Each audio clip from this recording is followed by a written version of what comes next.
What's up guys, welcome to your 46th Java tutorial, and in this tutorial I'm going to be going over what static variables are and how they're used. So usually whenever you have a class that has objects, each of the variables, each object has its own set of variables like first name, and I can make an object called Bucky and it would have its own first name Bucky, and I could have another object named Tommy and it would have its own first name of Tommy.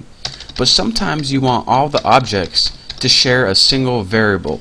For example, if you're going to make members of a club and you're going to like have the club count how many members were in it. For example, if I was in the club, it would be 1. If Tommy was in the club, it would be, if me and Tommy were in the club, it would be 2. If me, Tommy, and Megan were in the club, it will be 3. And we each don't need to see that. We each don't need an updated variable or a separate variable for 3, since the members in the club is all the same. So, for example, there's some variables that you just can share, and you're saying, alright, why don't you just write a separate variable for each object and update it? Well, that takes a lot of time and space, so you'll see what static is by the end of this tutorial, and it's one of the most useful things that I actually taught you so far, so listen up. In this tutorial we're going to be building a club, of course, and the club is going to be of hot girls that I would like to go out with. And yes, they will be famous. And no, I will never go out with them. So let's go ahead and make a couple regular variables first. For each object, it gets its own private string. And let's go ahead and put like first for first name. And then go ahead and put private string and last for last name. And now we need to give them a variable that they can share. So go ahead and put private and put static, and that static keyword means that every object shares the same variable. So when this one changes, it changes to all objects. And before, if you change one object's first name, that only that object's first name changed. But when you change a static variable, they change with all objects. So if I change this to 4, then all objects would see 4. Got it? Good.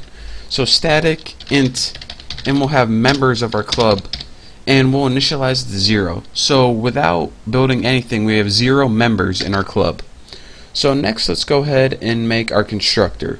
So public, our class name is tuna, and it's going to take 2 arguments: string first name and string last name. This is how we're going to insert members into our club.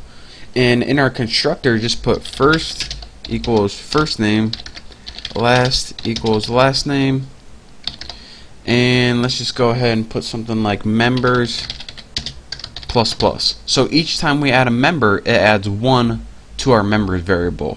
So after we add our first member, members will equal 1. When we add our second member, members will equal 2. So next, let's just go ahead and system out print format, and our format will be something like, again, you can be creative with this if you want, constructor for, make sure you spell it wrong, %s, so it will be a constructor for Bucky Roberts, and then we'll have members in the club, and then put like colon %d, and then a new line. So we're going to have like constructor for Megan Fox, members in the club 1. Constructor for Natalie Portman, members in the club 2. Easy enough. So now we need to put first, of course, last, and members. And I spelled that wrong. members, members. That's a pretty catchy tune. Alright, now let's go ahead and write some more methods that are going to come in handy. First, we need something to get their first name. So public, actually let me think about this. For this tutorial I'm teaching you is constructors, right? So we probably don't even need these yet, but we sure do in the next tutorial.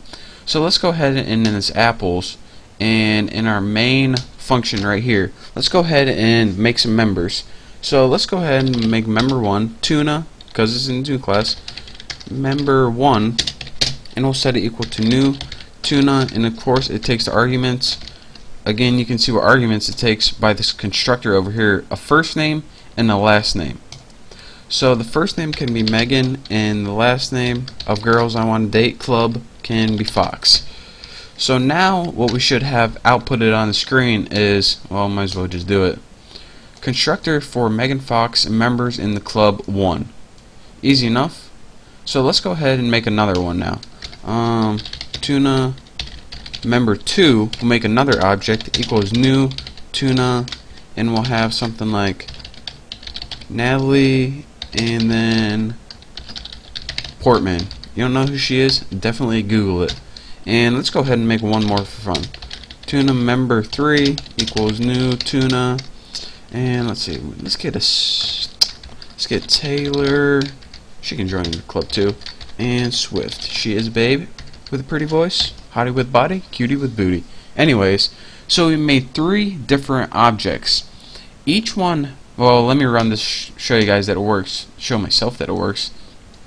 So we made 3 different objects right here. One for Megan Fox named member 1, one for Natalie Portman named member 2, and one for Taylor named member 3. Each of them has their own set of variables. Let's look at this one, Natalie Portman, member number 2. For every object, they have their own set of variables right here. Natalie has her own first name right here, and she has her own last name of Portman right here, but they all share this members variable, and they can, like Megan Fox, this object, she can't see what Natalie's names are, but she can see the members in the club has changed it too. And when Taylor Swift joins the club right here, since it's static, it means all of these objects share the same static variable, so they can all see that the members of the club has changed to 3. So that's why static variables are useful, since sometimes you just need, and again, if you didn't have this on a new train of thought right here, you would have to have a function to update all of these each time. But why update 3 separate things, 1, 2, 3, and then when a member leaves, you would have to update 3 separate things, 1, 2, 3, when you can just have one variable, call it static, and update it one time. So that's your quick tutorial on what static is and why it's useful. It pretty much, instead of having to update it many times, you just call it static, and all members or objects can see it. So thank you guys for watching this tutorial. If you don't understand, you will in the next tutorial, because we're going to be going over static some more. But like I said, thank you for watching. Don't forget to subscribe, and I will see you next time.